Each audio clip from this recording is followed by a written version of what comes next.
Sorry. Thank you, Mr. President. I thank my colleague from Connecticut, and I support his effort to put constraints and definition on the Insurrection Act.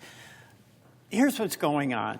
Essentially, this president, from day one, has been overreaching the use of executive authority and declarations of emergencies. And it's everything from tariffs, where Article 1 gives the Congress authority to pass those or invoke those, not the president, and now to the use of the Guard as a private police force that basically serves the will of the president and for political purposes.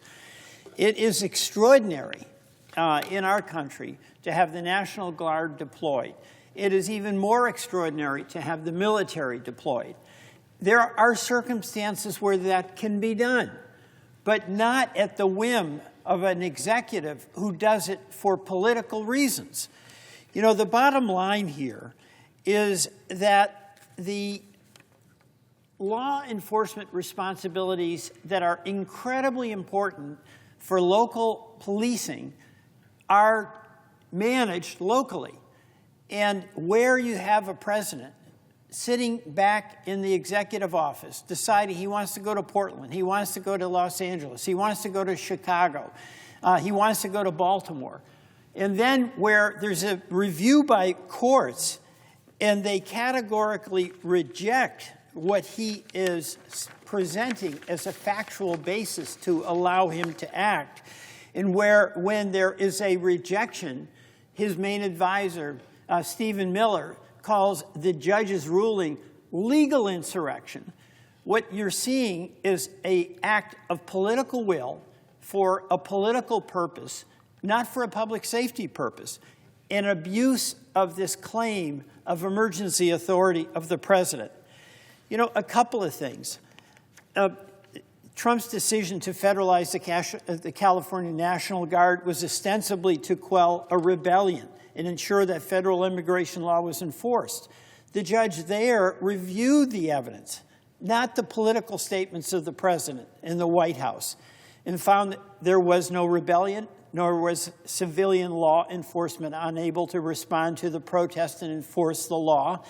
And the judge rejected what he called a top-down systemic effort to use military troops to execute various sectors of federal law. That's the job of local law enforcement and local federal authorities in law enforcement. And to suggest that the concern the senator has about giving some definition to the Insurrection Act has anything to do with our views on crime, which we are all in favor of reducing. And you, as an Attorney General, senior senator from Connecticut, did an incredible job on that. Criminals did not like you at all.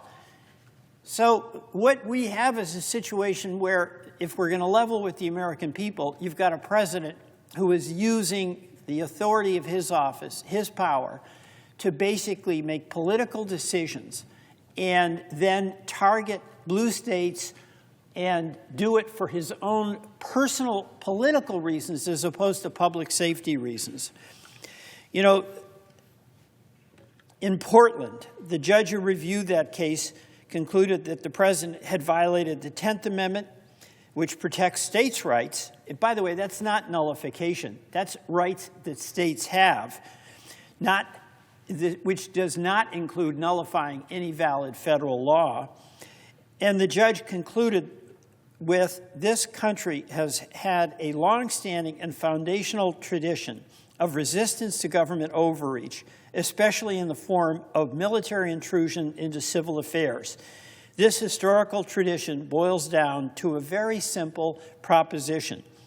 This is a nation of constitutional law, not martial law.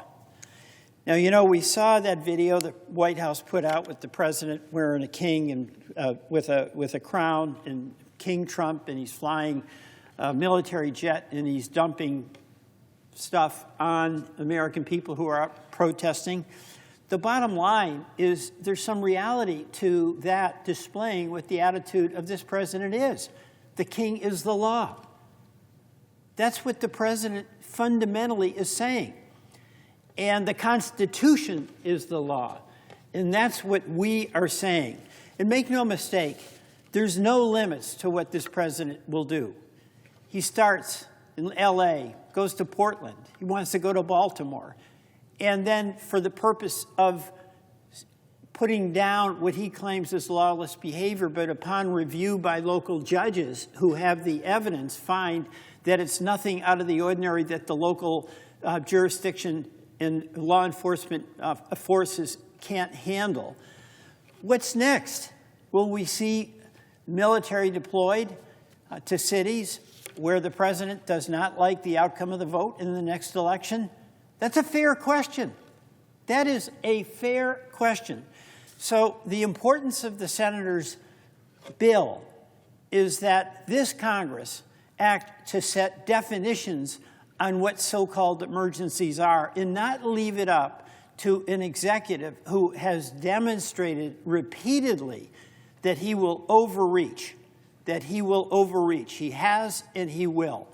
So I join in the effort to present this legislation to the floor and allow us to debate it and to pass it. And with that, I yield to the senator from Connecticut.